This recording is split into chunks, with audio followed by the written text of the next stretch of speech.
Kaya palang hahaba ng palda niyo. Mga wala kayong suot na panty. Sir, ang dami ko nang sinabi. Hindi ka pa rin naniniwala sa akin. Totoo nga lahat ng sinasabi ko.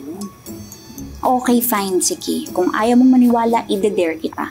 Putulin mo yung dila ko kung hindi totoo yung sinasabi ko.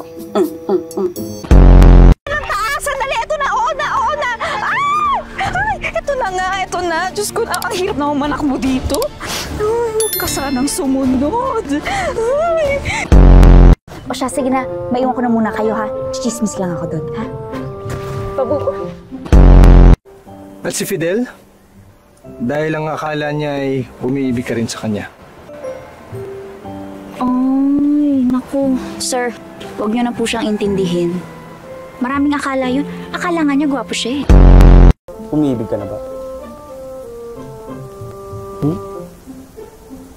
Gusto mo i-prensa de corona ko yung mukha mo.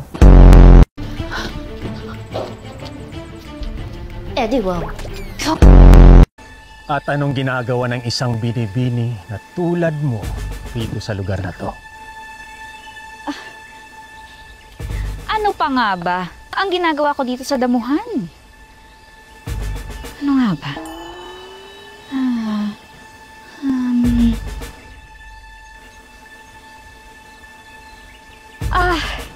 Nakakahiyaman pong sabihin. Pero masama po kasi ang lagay ng tiyan ko ngayong araw na to. Kaya hindi ko po napigilang